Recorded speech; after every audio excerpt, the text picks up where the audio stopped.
Hello नमस्कार साथियों, स्वागत है आप सभी का आपकी अपनी स्टडी पॉइंट पर। मैं हूं माधव। आज हम लोग चर्चा करेंगे भारत का सर्वोच्च न्यायालय। ये जो भारत का सर्वोच्च न्यायालय है उसके बारे में हम लोग जानेंगे कि यह कैसे काम करती है, इसमें कितने न्यायाधीश होते हैं, इनके न्यायाधीशों की नियुक्ति किनके द्वारा किया जाता है, कितने न्यायाधीश हैं, प्रारंभ में कितने न्यायाधीश थे जिस समय दिल्ली में सुप्रीम कोर्ट की स्थापना की गई थी, अभी हाल ही में चर्चा में क्यों है, इसका संवैधानिक प्रावधान क्या है। उसके बाद हम जो लोग जानेंगे कि सर्वोच्च न्यायालय है, इसकी शक्ति और क्षेत्राधिकार के बारे में हम लोग पढ़ेंगे। तो आइए जानते हैं भारत का सर्वोच्च न्यायालय कैसे काम करती है। तो आप मेरे साथ वीडियो में अंत तक बने रहिएगा और अंत में हम आपके लिए क्वेश्चन देंगे जिसका आंसर आप कमेंट बॉक्स में दे सकते हैं। तो मेरे साथ आप अंत तक बने रहिएगा वीडियो में। चलिए क्लास स्टार्ट करते हैं। सर्वोच्च न्यायालय यानी सुप्रीम कोर्ट के बारे में देखिए।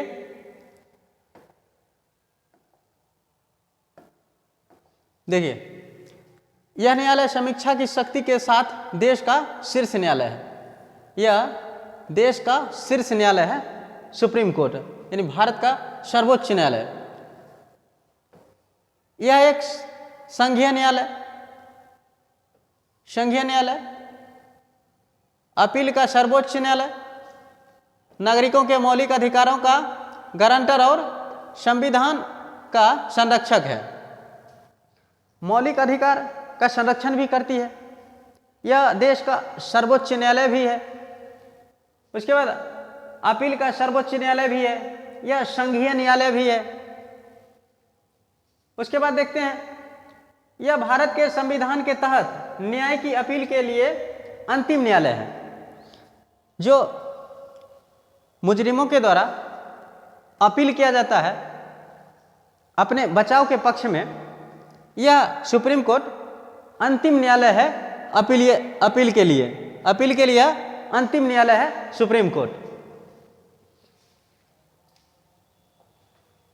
देखिए, भारत में एकल और एकीकृत न्यायिक प्रणाली है जिसकी त्रिस्तरीय संरचना है।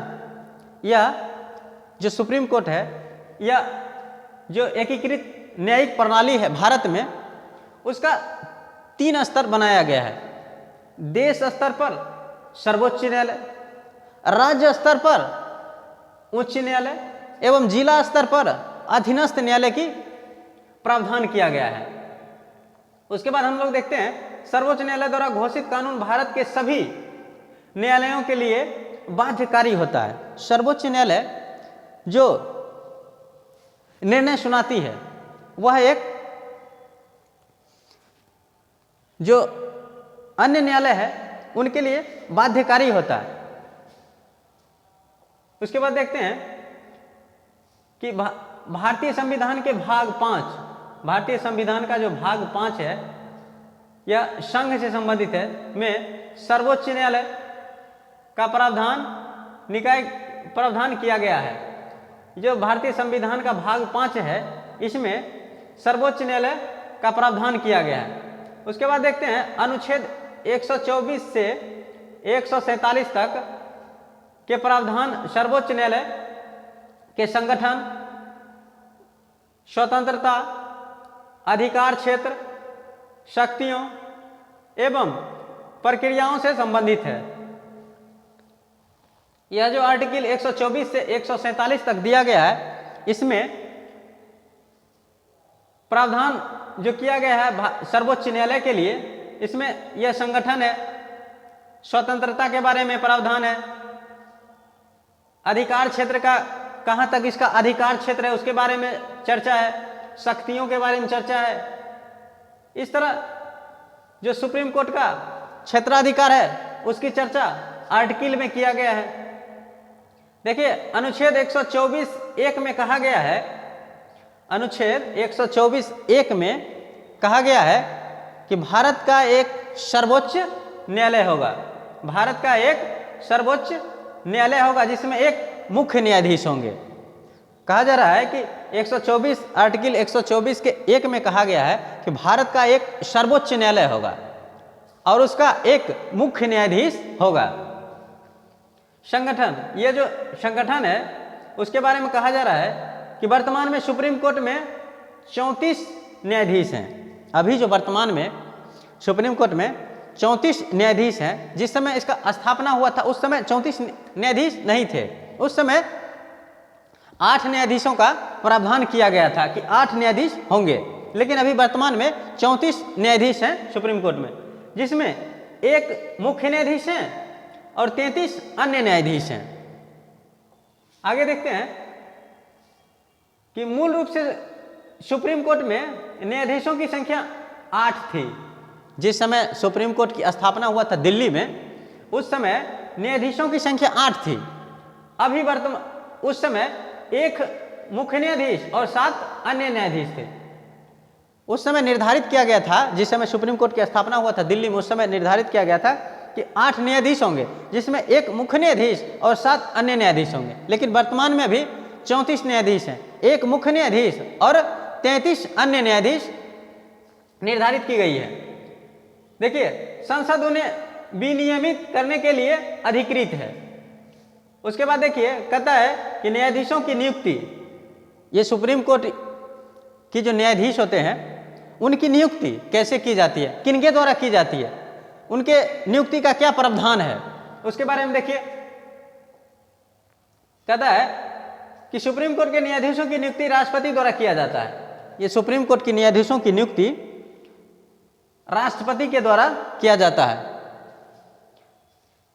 उसके बाद देखिए, अन्य न्यायाधीशों को राष्ट्रपति द्वारा, जो अन्य न्यायाधीश की नियुक्ति है उसके बारे में कहा जा रहा है कि राष्ट्रपति द्वारा मुख्य न्यायाधीश एवं सर्वोच्च न्यायालय तथा उच्च न्यायालय के ऐसे अन्य न्यायाधीशों के साथ परामर्श के बाद नियुक्त किया जाता है यदि वह आवश्यक समझा जाता है। अगर राष्ट्रपति को लगता है कि नहीं परामर्श लेना चाहिए तो लेते हैं, नहीं लेना चाहिए तो कोई ज़रूरत नहीं है। आवश्यक कहता है कि आवश्यक समझा जाए तो परामर्श लिया जाता है, आवश्यक नहीं समझा जाए तो परामर्श नहीं लिया जाता है। उसके बाद देखिए, कहता है मुख्य न्यायाधीश के अतिरिक्त किसी अन्य न्यायाधीश की नियुक्ति के मामले में मुख्य न्यायाधीश के साथ परामर्श करना अनिवार्य है। कहता है कि जिस भी या तो मुख्य न्यायाधीश के अतिरिक्त किसी अन्य न्यायाधीश की नियुक्ति के मामले में जो मुख्य न्यायाधीश होते हैं उनसे परामर्श करना अनिवार्य होता है। उसके बाद देखते हैं, सर्वोच्च न्यायालय और उच्च न्यायालयों में न्यायाधीशों की नियुक्तियों एवं स्थानांतरण के लिए कॉलेजियम प्रणाली का इस्तेमाल किया जाता है। अब एक नई शब्द आ गई, कॉलेजियम प्रणाली। कॉलेजियम प्रणाली सर्वोच्च न्यायालय और उच्च न्यायालय में न्यायाधीशों की नियुक्ति एवं स्थानांतरण के लिए कॉलेजियम पद्धति का इस्तेमाल किया जाता है, कॉलेजियम प्रणाली का इस्तेमाल किया जाता है। यह कॉलेजियम प्रणाली क्या है? तो यह कॉलेजियम जो प्रणाली है इसमें 5 जज होते हैं। आगे देखते हैं इसके बारे में। देखिए, शक्तियां और क्षेत्राधिकार। देखिए, सर्वोच्च न्यायालय के क्षेत्राधिकार को सामान्य तौर पर वर्गीकृत किया गया है। इसके जो क्षेत्राधिकार है इसको वर्गीकृत किया गया है।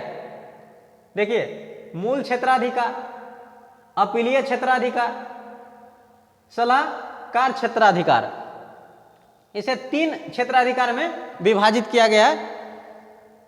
सर्वोच्च न्यायालय के क्षेत्राधिकार को 3 क्षेत्राधिकार में विभाजित किया गया, मूल क्षेत्राधिकार, अपीलीय क्षेत्राधिकार, सलाहकार क्षेत्राधिकार।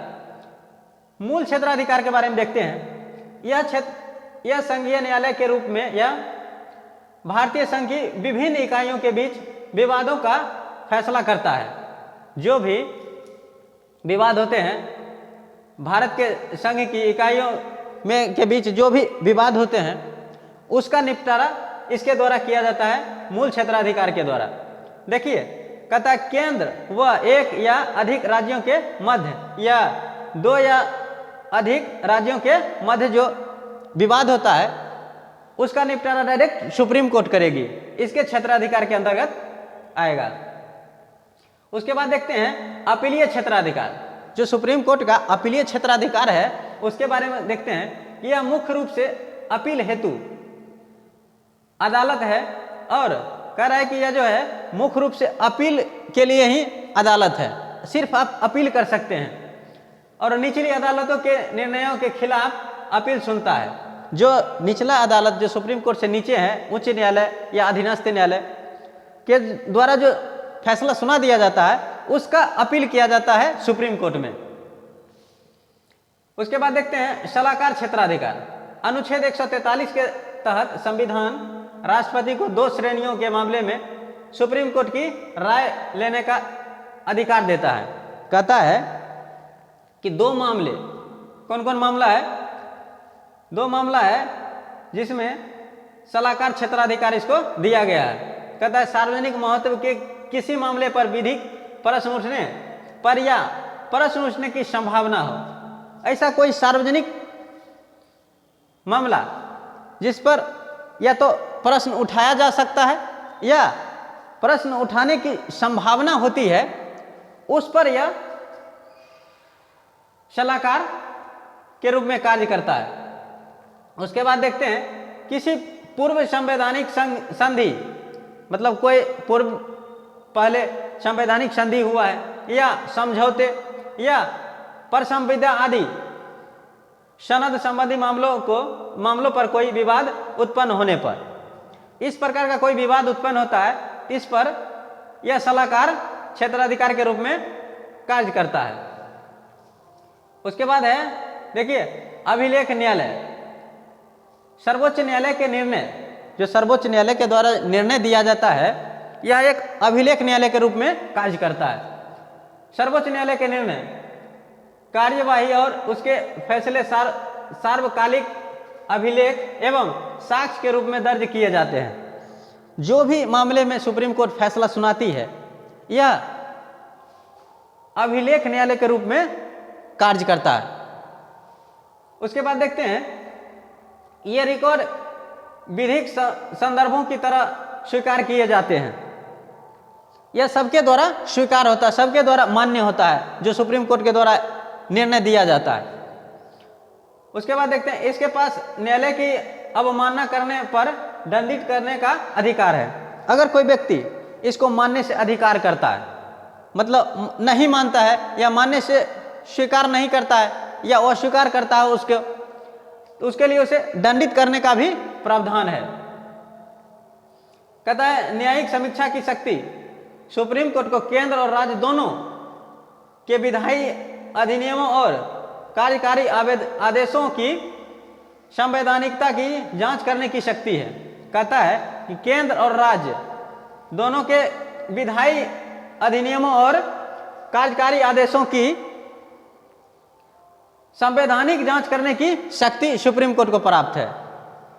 उसके बाद देखते हैं आपके लिए एक क्वेश्चन है कि सुप्रीम कोर्ट के गठन का उल्लेख भारतीय संविधान के किस अनुच्छेद में किया गया? कह रहा है कि सुप्रीम कोर्ट का गठन का उल्लेख, सुप्रीम कोर्ट का जो गठन किया जाता है उसका उल्लेख भारतीय संविधान के किस अनुच्छेद में है? अनुच्छेद 142 के ए, अनुच्छेद 148, अनुच्छेद 124 के 1, अनुच्छेद 120। इस प्रश्न का जवाब, आंसर आप कमेंट बॉक्स में दे सकते हैं। खुश रहिए, मस्त रहिए, अपनी तैयारी मजबूत करते रहिए। जय हिंद।